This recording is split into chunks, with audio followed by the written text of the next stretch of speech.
الحمد لله وحده والصلاة والسلام على من لا نبي بعده أما بعد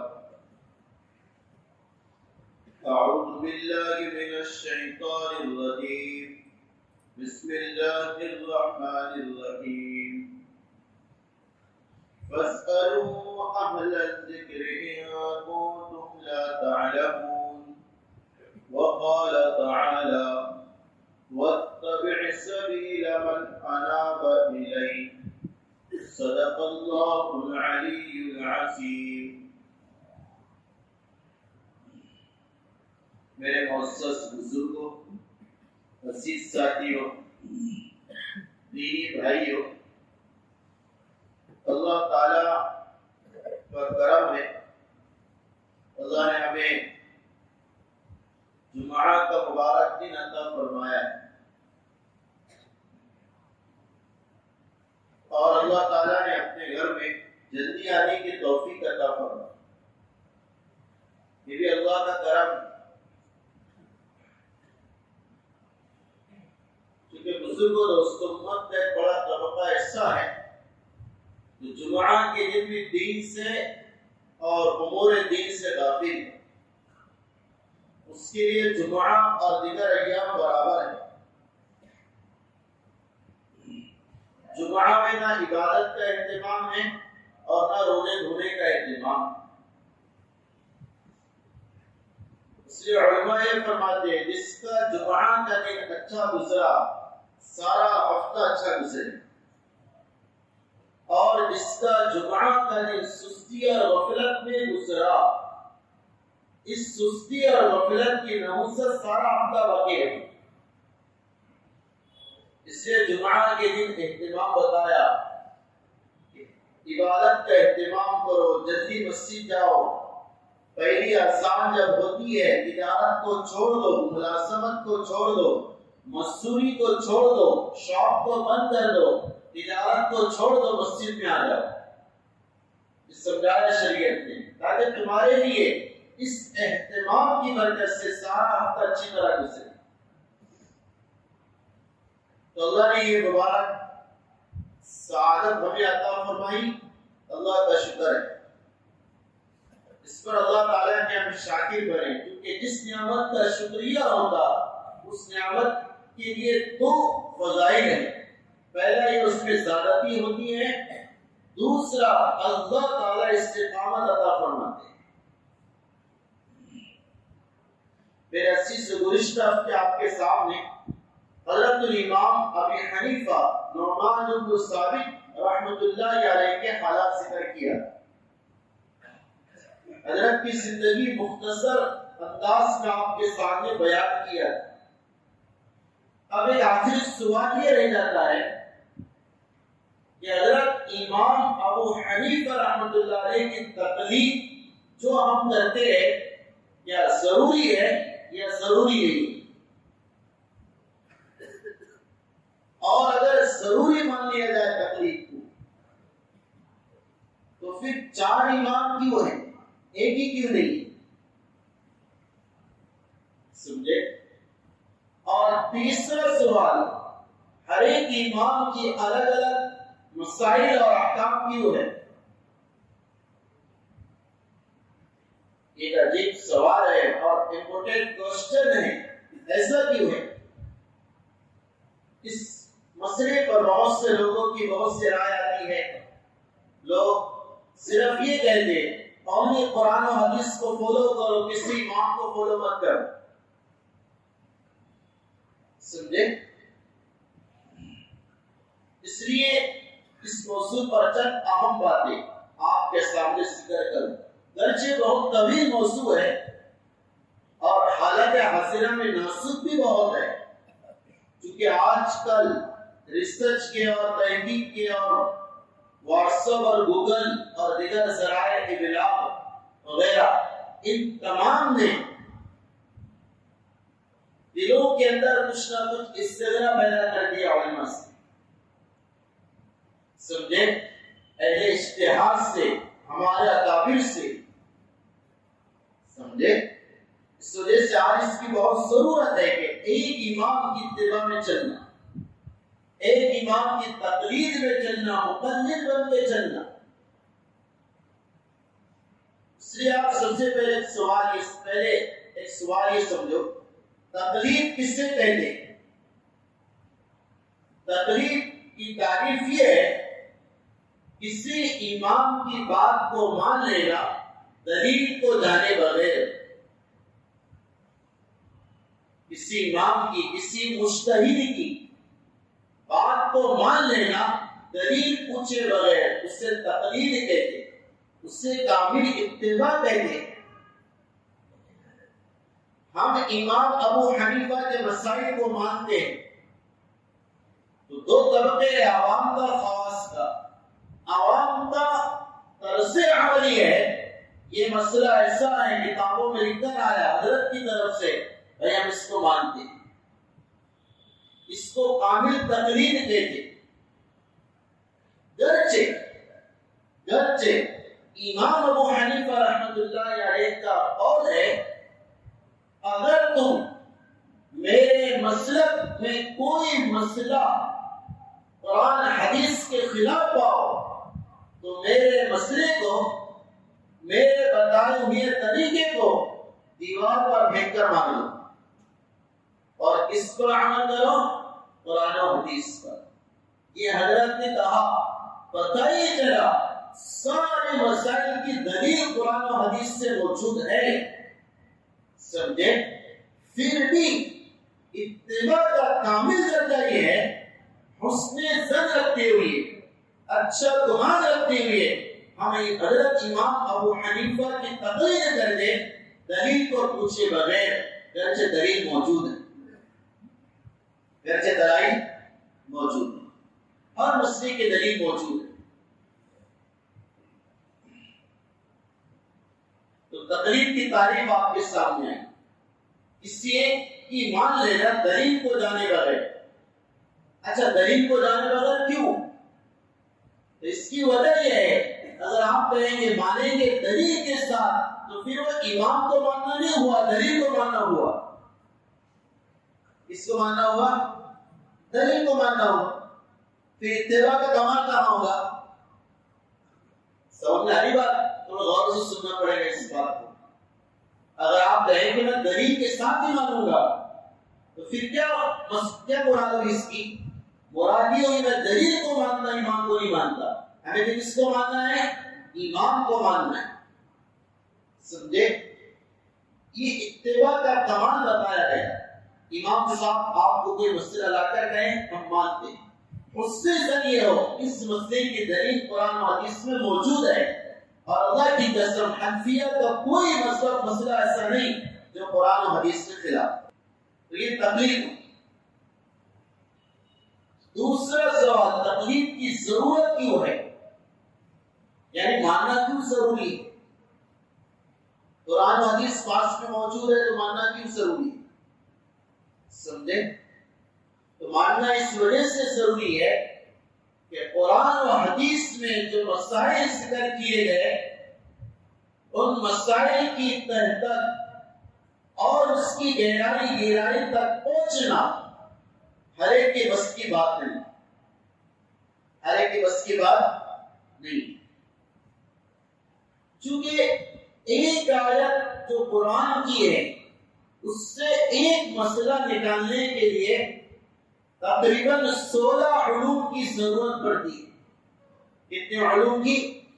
16 علم ہونا چاہیے تو مسئلہ نکال سکتے ہیں، اور ہم اور آپ ایسے نہیں جو 16 علوم میں ماہر ہو اور خود سے قرآن و حدیث سے مسئلہ نکالیں، سمجھے؟ تو پتہ چلا کہ جو شاگرد ہوتا وہ اپنے استاد کا محتاج ہوتا ہے۔ ہم شاگرد ہیں، کمزور ہیں، اس اعتبار سے ہمیں تقلید کی ضرورت پڑتی ہے۔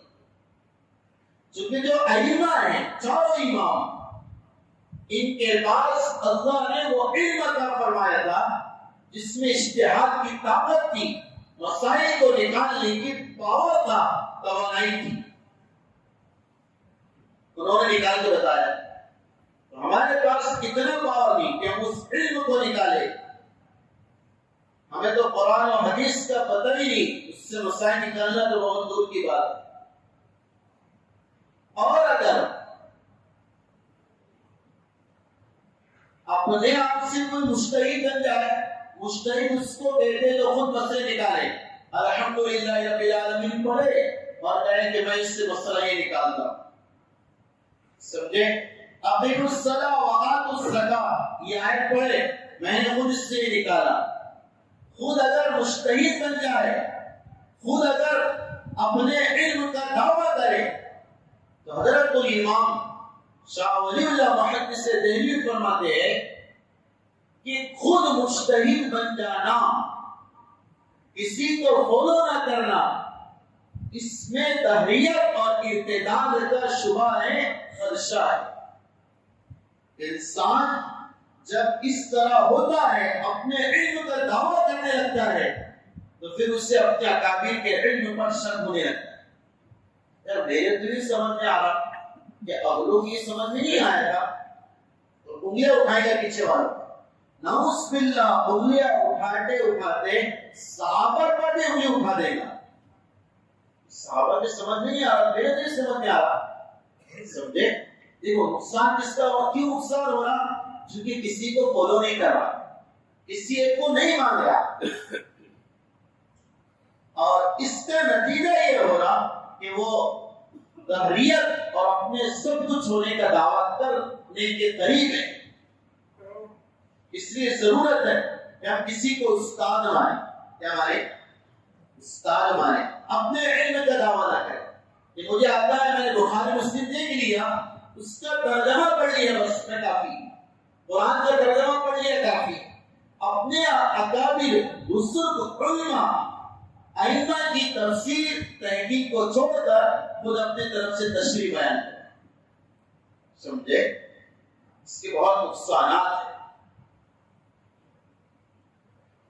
باپ کے بتائے اصولوں کو چھوڑ کر بیٹا زندگی گزارے تو بیٹے کو فرمانبردار کہیں گے. باپ بیٹا کہے میرے ابا تو ایسا چاہتے تھے نہیں لیکن میں ایسا چاہ رہا، میرے دادا ایسا کہتے تھے میں اس کو چھوڑ رہا، میرے سمجھ میں اب میں ایسا کروں گا. کیا کہیں گے آپ اس سے؟ بولو باپ دادا کا نافرمان ہے، باپ دادا سے بدسن ہو گئے، یہ کہ اس لیے بزرگ دوستوں تقلید کی ضرورت پیش آتی ہے کہ کسی کا دامن تھامے، ہم اس کے بتائے ہوئے طریقے پر چلے، اس کے مسائل سے حسن ظن رکھے، اس کے تقلید پر اچھا گمان رکھے. یہ ضرورت پیش آتی ہے ہم جیسے ناقص اہل علم کے لیے. ہماری بات تو بہت دور کی ہے، ہم بہت چھوٹے آدمی ہیں. حضرت شاہ ولی اللہ محدث دہلوی رحمۃ اللہ علیہ اجتہاد کی صلاحیت دی ہے. اجتہاد کا مطلب مسائل قرآن سے نکال کر بتانا، اس سے یہ ثابت ہو رہا، اس سے نکل رہا. تو انہوں نے یہ چاہا کہ میں خود اپنا مسلک اور اپنا مذہب اور اپنا طریقہ امت میں رائج کروں، میں خود امام بنوں. یہ چاہا، چاروں کو چھوڑ دوں، میں خود امام بنوں. تو ایک رات سوئے، رسول اللہ صلی اللہ علیہ وسلم خواب میں آئے، آپ نے بتایا کہ ولی اللہ ایسی غلطی نہ کرنا، اس لیے کہ خود مجتہد بننے میں اور ان اماموں کی تقلید کو چھوڑنے میں اندیشہ ہے کہ تو کفر سے قریب چلا جائے، شرک سے قریب چلا جائے. حالانکہ شاہ ولی اللہ محدث دہلوی بہت بڑے آدمی ہیں. ہندوستان میں کوئی عالم مفتی محدث مفسر ایسا نہیں جس کی سند میں وہ نہ آتے ہو. وہ ہیڈ کوارٹر ہے، ہر ایک کو وہاں سے گزرنا پڑتا ہے. وہ بھی تقلید میں امام ابو حنیفہ کے تابع تھے. اس کے تابع تھے، امام ابو حنیفہ کی اتباع کرتے تھے. حالانکہ خود پاور تھا لیکن پھر بھی تقلید. تو پتہ چلا کہ اگر آپ پاور بھی ہو تو بھی ان کی تقلید کرنا پڑے گا کیونکہ ان کا مسلک مدون ہو چکا ہے. تیسری بات، جب آپ نے کہا کہ تقلید کرنا ضروری ہے اور تقلید کی تعریف سنی، تیسری بات پھر چار کی ہوئی. چار کیوں؟ حنفیہ، مالکیہ، شوافیہ، حنابلہ، چار کیوں یہ؟ یہ تو اختلاف ہو گیا، فرقہ بندی ہو گئی۔ میرے عزیز سے دوستو اچھی طرح سمجھنا، یہ فرقہ بندی نہیں ہے، یہ فرقہ بندی نہیں ہے، یہ تو نہج اور یہ دلائل کا اختلاف ہے۔ اس لیے مفتی تقی عثمانی دعوت برکات اور عالیہ نے لکھا ہے، حضرت کی کتاب تقلید کیوں ضروری ہے، اس میں چار کیوں ہے، 5 اور 3 کیوں نہیں؟ تو وجہ یہ ہے کہ دراصل یہ ائمہ دوسری صدی میں آئے، پہلی صدی تقریباً صحابہ کی ہے، دوسری صدی سے تابعین شروع ہوتے ہیں، تو ان پورے ائمہ میں ان چاروں کا مسلک ایسا تھا جو مکمل باقاعدہ سسٹم کے ساتھ جمع کیا ہوا۔ انہوں نے اپنے مسلک میں ابتدا سے انتہا تک سارے طریقوں کو لکھ دیا، طہارت سے لے کر سلام تک، مسجد کے ممبر سے لے کر گھر کی چوکھٹ تک، چوکھٹ سے لے کر بازار تک، اور بازار سے لے کر فرد تک، انہوں نے سارے مسائل کو لکھ دیا ہے۔ ان چار کے علاوہ کوئی ایسا نہیں تھا جس نے سارے مسائل کو کتابی شکل میں جمع کیا ہو۔ درجہ صلاحیت تھی حضرت امام صاحب کے زمانے میں وقی بن جراح ہے، عبد الرحمن بن ابی لیلہ ہے، ابن شبوہ ہے، صالح بن حسن ہے رحمت اللہ علیہ، صلاحیت پاور ہے، لیکن انہوں نے امت کے لیے سارے مسائل کتابوں میں نہیں لکھی، کچھ وجہ ہوگی، لکھا کس نے؟ ان چاروں نے لکھا ہے، اس وجہ سے چاروں کو فالو کیا جاتا ہے۔ آئے سمجھ میں؟ ہر بات سمجھ میں آئی؟ آپ کے 10 استاد ایک کالج، 10 استاد کی اچھی صلاحیت ہے، چیز سے دار ہے، لیکن اس میں سے 4 استاد ایسے ہیں، انہوں نے کیا کیا بتائے؟ انہوں نے پہلی سے لے کر 12ویں پھر گریجویشن اور تمام جو ایجوکیشن فیلڈ ہے ان تمام کے اصول ایک بکس میں آپ کے سامنے لکھ کر رکھی، ٹھیک ہے؟ 6 نے نہیں لکھے، کس نے لکھا؟ 4 نے۔ تو آپ کیا کریں گے؟ اس کو فالو کریں گے 4 نے، کیوں؟ چونکہ انہوں نے پورا طریقہ کتابیں لکھ کر چلے گئے، درجے باقی 6 صلاحیت تھی، کیپیسٹی تھی، لیکن نہیں لکھا انہوں نے، اس وجہ سے ان کی تقلید نہیں کریں گے، جس نے لکھا ہے اس کی تقلید کریں۔ آگے سمجھنے بات؟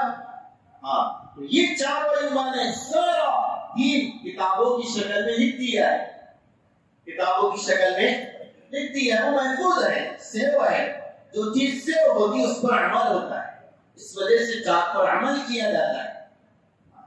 اور اس میں ایک بات جو یہ کہتے ہیں، قرآن و حدیث میں بتاؤ کہاں پر ہے تقلید کا ذکر؟ چاروں کی تقلید بتاؤ کہاں پر ہے؟ کہ 4 کو مانو، یہ کہاں ہے؟ یہ سوال تو ایسا ہے، ان کو اسلامی جواب ایسا دیا جاتا ہے، قرآن و حدیث میں بتاؤ کہاں پر بخاری کے حوالے کو مقبول مانا گیا؟ سمجھ میں آ رہی بات؟ قرآن میں بتاؤ، حدیث میں بتاؤ، بخاری معتبر کتاب ہے۔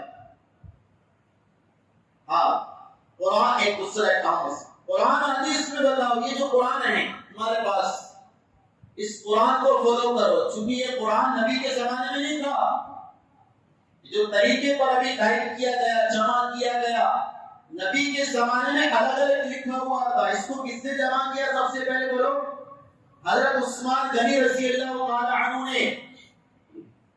تو نبی کے بعد صحابہ نے اس عمل کو اپنے اجتہاد سے، اپنی محنت سے جمع کیا، اس پر تمام کا اتفاق ہو گیا، سب اس کو مانتے فالو کرتے۔ اسی طرح صحابہ کے بعد 4 ائمہ، انہوں نے اپنا مسلک کتابی شکل میں جمع کر دیا، اس زمانے کے سارے علماء نے اس کو مانا ہے، لہذا ہم بھی اسی کو مانیں۔ آئی بات سمجھ میں؟ اور یہ تو جو نسخہ ہے ہمارے پاس، یہ قرآن نبی کے زمانے میں ایسا نہیں، یہ بھی نہیں تھا کہ پہلے سورہ بقرہ سمجھے، آل عمران، نساء، مائدہ، انفال، یہ ترتیب ہو، یہ ایسی ترتیب نہیں تھی نبی کے زمانے میں۔ ارے سمجھ میں آئی بات؟ یہ ترتیب کب آئی؟ صحابہ کے دور میں۔ تو پتہ چلا صحابہ بھی اگر کسی عمل کو اتفاق کے ساتھ امت کے سامنے پیش کریں، اسے بھی قبول کرنا ضروری ہے۔ سمجھ آئی بات؟ ورنہ کہیں گے کہ قرآن تو نعوذ باللہ حدیث کے خلاف ہے، نعوذ باللہ من ذالک، نبی کے طریقے کے خلاف ہے۔ کوئی کہتا ہے ایسا ہے، فالو کرتا اس سے بھی یہ طریقہ ہے، سورہ فاتحہ کے بعد بقرہ ہی پڑھتا ہے، بقرہ کے بعد آل عمران ہی پڑھتا ہے، تو پتہ چلا کہ تقلید تو کرنا نا، ہم اسی کو تقلید کہتے ہیں۔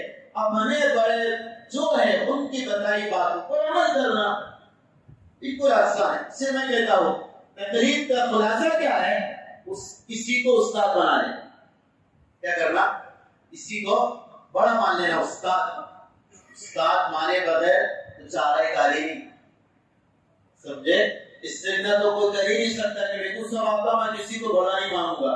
ایسا آدمی قریب ہے کہ وہ نبوت کا بھی دعویٰ کر سکتا ہے، نعوذ باللہ من ذالک، بالکل سب آتا مجھے کسی کی ضرورت نہیں ہے، سمجھے؟ اس لیے ہمیں اپنے اماموں کی تقلید کرنا ضروری ہے، واجب ہے۔ اب ایک بات میں آپ کو سنا دو، بہت عجیب بات ہے، وہ درچی رسن نے اس کو حکمت کہہ سکتے کہ چار کیوں ہے۔ میں نے ایک تو بتایا کہ ان چاروں نے قرآن و حدیث کو سامنے رکھ کر کتابیں لکھیں، اس وجہ سے چار ہو گئے، 3 5 کی بھی۔ پھر چار کیوں ہے؟ ایک ہی وہ کرتے تھے، اس کی وجہ حضرت مولانا یوسف صاحب رحمۃ اللہ علیہ بہت پیاری سے کہے۔ میں نے بڑی کے زمانے میں حضرت سے سنا تھا، بہت پسند آئی تھی، آپ کو بھی پسند آ جائے گی، اور آپ کو اگر دل میں خیال آتا ہو ایسا کیوں تو سب اشارہ دور ہو جائیں گے۔ حضرت مولانا یوسف صاحب رحمۃ اللہ علیہ مرتبہ سہارنپور گئے، وہاں پر اسٹیشن پر ملاقات ہوئی مولانا عاشق الہی میرٹھی رحمۃ اللہ علیہ سے۔ حضرت بہت علم کے ماہر، اللہ اکبر، بہت گہرا علم کا حضرت کا امام حضرت مولانا یوسف صاحب رحمۃ اللہ علیہ۔ اکثر کہا جاتا ہم نے صرف تبلیغی سمجھے ان کو کہ حضرت تبلیغی تھے، نہیں، صرف داعی تبلیغی نہیں تھے، بہت بڑے محدث کبیر بھی تھے، مفسر بھی تھے، بہت بڑے سمندری علم کے ماہر عالم بھی تھے، سندوں کا علم بھی ان کے پاس تھا، سمجھے؟ سندوں کا علم آپ کے سمجھ میں نہیں آیا کہ راویوں نے کس نے سنا، اس کا نام کیا تھا، اس نے کس سے سنا، اس کا نام کیا تھا، پیدائش کب، اس کی وفات کب، وہ کیسا تھا، اس کے حالات زندگی کیسے تھے، آئے سمجھے؟ یہ بہت گہرا علم ہے، حضرت کے پاس وہ تھا۔ تو حضرت سے اسٹیشن پر حضرت مولانا عاشق الہی میرٹھی رحمۃ اللہ نے سوال کیا کہ حضرت یہ فقہ 4 کیوں ہے؟ امام ابو حنیفہ، امام مالک، امام شافعی اور امام احمد بن حنبل، 4 کیوں ہے؟ 4 طریقے۔ کوئی کہہ رہا نماز ڈائریکٹ ایک بار ہاتھ باندھ لو، اب ہاتھ پر اٹھانا، دوسرا کہتا اللہ اکبر ہاتھ باندھو، پھر رکوع میں جاؤ اللہ اکبر ایسا جاؤ، ٹھیک ہے، رکوع سے اٹھو اللہ، ایسا ہے نا۔ تیسرا کہتا جیسے امام مالک رحمۃ اللہ علیہ کہتے اللہ اکبر، ان کے نزدیک ہاتھ نہیں باندھیں گے، امام مالک کے نزدیک ہاتھ نہیں باندھیں گے نماز میں۔ تو حضرت مولانا عاشق الہی نے پوچھا ایسا کیوں ہے؟ کوئی ایسا کر رہا، کوئی ایسا کر رہا، کوئی ایسا ہی کر دینا، اس کی کیا وجہ ہے؟ بڑی پیاری وجہ بتائی حضرت، آگے عاشق الہی دراصل دیکھ اللہ کو اپنے نبی سے بہت محبت اور پیار ہے، اتنا پیار کسی نبی سے اللہ نے نہیں کیا، نبی کی اداؤں سے بھی پیار ہے، جس سے نبی سے پیار ہے ایسا نبی کی اداؤں سے بھی پیار ہے، اور نبی کی اداؤں میں طریقوں میں 3 طریقے ملتے، اللہ اکبر، اللہ اکبر، اللہ اکبر. تو اللہ نے نہیں چاہا کہ میرے نبی کی کسی بھی ادا کو مت چھوڑ دے. اس وجہ سے ہر امام نے الگ الگ ادا کو لے کر اپنا مسلک بنا لیا. آئی بات سمجھ میں کہ نبی کی کوئی ادا نہ چھوٹنے پائے. میرے نبی ایسا بھی کرتے تھے, میرے نبی رفع بھی کرتے تھے, اور میرے نبی ہاتھ بھی چھوڑتے تھے.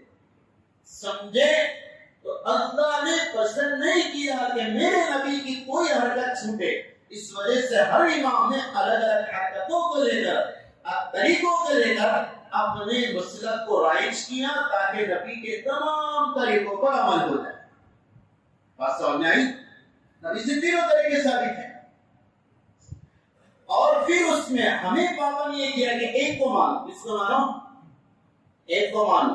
ورنہ اگر ایک کو نہیں مانیں گے تو تم اغراض اور نفسانیت کے تابع ہو جائیں. کیا ہوگا؟ ہوگا سردی کی رات ہے, سردی کی رات ہے, آپ تو خون نکل گیا بدن سے اور وضو کرنا ہے, تو آپ اس وقت میں اگر حنفی ہے تو امام ابو حنیفہ کے نزدیک خون نکلنے سے وضو ٹوٹ جاتا ہے. لیکن سردی کا زمانہ ہے, آپ کہیں گے امام صاحب کے نزدیک ٹوٹتا, امام شافعی کے نزدیک نہیں ٹوٹتا, تو چلو میں آج جس پر عمل کرتا ہوں امام شافعی کو یہاں فالو کرتا. ارے سمجھ میں آئی؟ وہ کیا کرے گا؟ وہ جہاں سہولت ملے گی اس کو فالو کرے گا. تو اس کو دین کہیں گے. یہ تو نفسانی خواہشات کا اتباع ہو جائے گا. پھر وہی شخص آگے جائے گا. سردی کی رات ہے, کسی عورت کو چھو لیا, مثلا اپنی بیوی کو چھو لیا, ہاتھ لگا لیا, وہ سرد رات ہے, ٹھنڈا پانی ہے, تو اگر وہ شافعی ہے, کیا ہے؟ شافعی ہے, تو امام شافعی کے نزدیک اپنی بیوی کو ہاتھ لگانے سے وضو ٹوٹ جاتا ہے. اب وہ شافعی ہے تو اس کو کیا کرنا پڑے گا؟ وضو کرنا پڑے گا. لیکن سردی کی رات ہے, وہ کہے گا کہ نہیں, آج میں اس مسئلے میں امام ابو حنیفہ کو مانتا ہوں. امام صاحب کے نزدیک بیوی کو ہاتھ لگانے سے وضو نہیں ٹوٹتا ہے. ارے بات سمجھ آئی؟ تو کیا ہوگا؟ وہ اپنے اغراض کا تابع ہو جائے گا. اس وجہ سے ایک کو ماننا پڑے گا. اس کو ماننا پڑے گا ایک کو. اور اس کی مثال ہے, دلائل بہت اس پر کتابیں لکھی. جو بات سے لوگ کہتے ہیں, جیسے ہم دیکھو, میں بہت پوائنٹ کی بات کہہ رہا, ہم عقائد میں مانتے ہیں ابو منصور ماتوریدی کو رحمۃ اللہ علیہ. عقائد میں کس کو؟ ابو منصور ماتوریدی. مسائل میں مانتے امام ابو حنیفہ رحمۃ اللہ علیہ کو. قرآن کی قرات میں مانتے امام ابو حفص رحمۃ اللہ علیہ کو. اب اگر کوئی کہے کہ عقائد میں اس کو مان رہے, مسائل میں اس کو مان رہے, قرآن کی قرات میں اس کو مان رہے, ایسا کیوں ہے؟ ایسا حدیث میں ہے. حضرت عمر نے ایک مرتبہ کہا تھا کہ اگر تمہیں میراث کے مسائل جاننا ہے تو زید بن ثابت کے پاس جاؤ, وہ اس کے ماہر ہے. اگر تمہیں مسائل فقہ جاننا ہے تو معاذ بن جبل کے پاس جاؤ, وہ اس کے ماہر ہے. اور اگر تمہیں قرآن کی مسائل جاننا ہے ابی بن کعب کے پاس جاؤ, وہ اس کے ماہر ہے. اور اگر کسی کو مال غنیمت چاہیے تو میرے پاس آئے, میں امیر المومنین ہوں, تمہیں مال تقسیم کروں. تو ہم یہ جو ہر ایک کو ہر ایک میں مانتے ہیں, یہ کس کے کہنے پر؟ حضرت عمر رضی اللہ تعالی عنہ, اس کے بارے میں حدیث میں ہمارے نبی نے فرمایا اللہ نے عمر کی زبان پر حق کو جاری کر دیا, غلط اس کی زبان سے جاری نہیں ہوتا ہے. آیا سمجھو اس کو دوستو؟ اس لیے یہ میں نے آپ کے سامنے مختصر انداز میں ذکر کر دیا. اس کا خلاصہ یہ ہوا ہم اپنے آپ کو تابع بن کے چلیں. اور ایک روایت میں ہمارے نبی نے فرمایا کہ دیکھو تم پر لازم ہے تقوی اور اطاعت کرنا امیر کی لازم ہے. پھر ہمارے نبی نے آگے بیان کیا تم میرے بعد بہت اختلافات دیکھو گے, کوئی کچھ کہے گا, کوئی قرآن سے کچھ, حدیث سے کچھ. کیا کرنا؟ میری اور میرے خلفاء راشدین کے طریقوں کی اتباع کرنا. دیکھو نبی اپنے بعد صحابہ کی اتباع کر گئے, اور صحابہ نے اپنے بعد والوں کی اتباع کا کہا ہے کہ میرے بعد تم عمر کو مان لینا, انہوں نے کہا عثمان کو مان لینا, انہوں نے کہا کہ حضرت علی کو مان لینا, انہوں نے کہا کہ عبداللہ بن مسعود کو مان لینا, انہوں نے کہا علقمہ کو مان لینا, انہوں نے کہا ابراہیم نخعی کو مان لینا, اور انہوں نے کہا امام ابو حنیفہ کو مان لینا. بات سمجھ میں آئی؟ یہ ہے تقلید کا خلاصہ. کچھ اس پر دلائل اور بھی انشاءاللہ کسی وقت ذکر کروں گا. اللہ تعالیٰ ہمیں صحیح سمجھ کی توفیق عطا فرمائے اور نقصانیت سے بچائے اور خود اپنے آپ کو بڑا سمجھنے سے ہماری حفاظت فرمائے. اللہ مجھے آپ کو عمل کی توفیق